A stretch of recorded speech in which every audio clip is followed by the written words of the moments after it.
is there any possibility that the president would end up pardoning his son? No. Well, is there? I just said no. I just answered. Go ahead. We've been asked that question multiple times. Our answer stands, which is no. It's still a no. It's still a no. It will always be a no. It's still a no. It will be a no. It is a no, and I don't have anything else to add. Will he pardon his son? No. Well, apparently it's a yes. White House Press Secretary Karine Jean-Pierre repeatedly denied the president would pardon his son, and that obviously changed. So what exactly was to that? Martha MacCallum is here, anchor and executive editor of The Story. You know what? To that point, she was asked about this, Karine Jean-Pierre, and sort of doubled down on, this is a decision that the president has made, and they're sticking to it. I mean, you can make the case that she sort of made the situation worse in that gaggle. Honestly, I look at those responses from her, and I think she should be very angry today.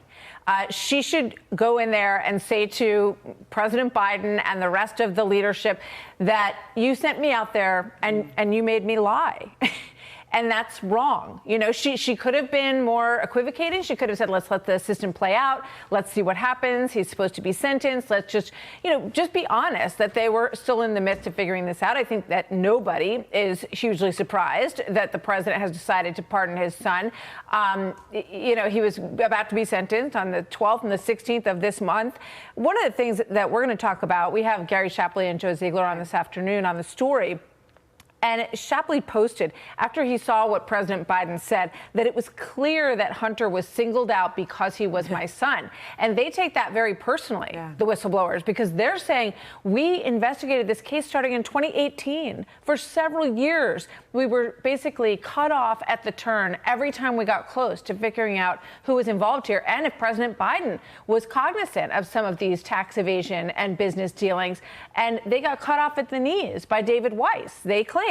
So we're going to have them on today and give their reaction because they feel personally maligned by what the president had to say about them. And they put themselves really out on a limb as whistleblowers. It's not easy what they did, and there have been ramifications in their lives because of it. That's going to be a fascinating interview to watch, Martha. Meanwhile, this is more from Karine Jean-Pierre responding to questions from reporters, including, would this have happened if Harris had not lost? Here's the exchange. You think this would have happened if Harris hadn't lost the election? Look, I'm not gonna get into the election. It is a no. I can answer that. It is a no. And what I can say, it's a no. This would not have happened if Harris hadn't lost the election. The pardon would not have happened if Harris hadn't lost the election. I can speak to where we are today, and so I can't speak to hypotheticals. Interesting question put to her there. Honestly, it's another moment where Joe Biden looks at this situation probably and says, look, if you left me in there, things would be different.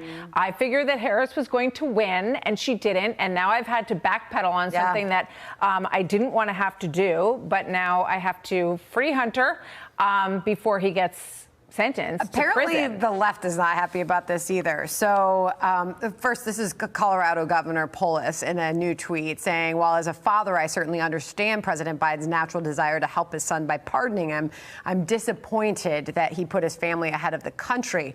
That is a bad precedent that could be abused by later presidents and will sadly tarnish his reputation. And here, Martha, is some from the far left media slamming Biden's decision. Listen. What I think is not disputable is that this is a historic act of political nepotism. Joe Biden, let's be clear here, he lied to us for a long time. Nobody's above the law, we've been screaming. Well, Joe Biden just made clear his son Hunter is above the law. The notion that he hadn't committed crimes or that the process was tainted and political, I think it's deeply unfortunate for a president of the United States to say that. Mr. Biden, at least in this instance, sounds a good bit like Mr. Trump. So while not shocking, the decision, this is the reaction from the left to it. Hunter stood up in court and admitted to tax evasion. He admitted to these crimes, the gun charge.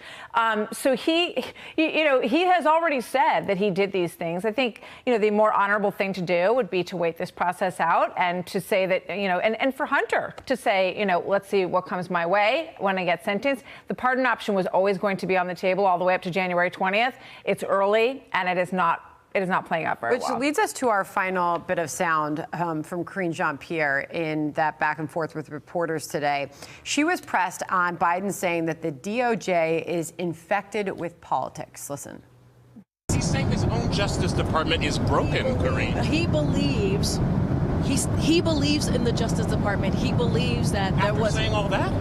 He believes in the Justice Department? This is his words. He said this. This is the president saying this. He just said it's infected with politics. I said I would not interfere with the Justice Department's decision-making. I kept my word, even as I have watched my son being selectively and unfair prosecuted. So how deep is the rot? How many selective prosecutions are there at the DOJ? What I can speak to is this particular case. To your earlier point, I mean, that's hard to listen to. I mean, we've covered a lot of White House press briefings with Karine Jean-Pierre. They fall into these hours. Often they have during this presidency. She was having a tough time answering these questions, and of course she was. Honestly, I think she would be completely justified at that point to say, this is what the president told me, and now he's changed his mind. Yeah. You're going to have to ask him. Obviously, he's changed his mind. Everything he told me is not the case any longer, and you can look at his statement, but it is not what he told me. Coming up at 3 o'clock, we've got the promo for you. Those IRS whistleblowers will be joining you, Martha. That is going to be fascinating to hear their reaction and response to this. Yeah, they're courageous guys, and they put their neck out on the line. And now, once again, Hunter Biden is off the hook. I'll be watching. Martha, thank you so much. Hey, Sean Hannity here. Hey, click here to subscribe.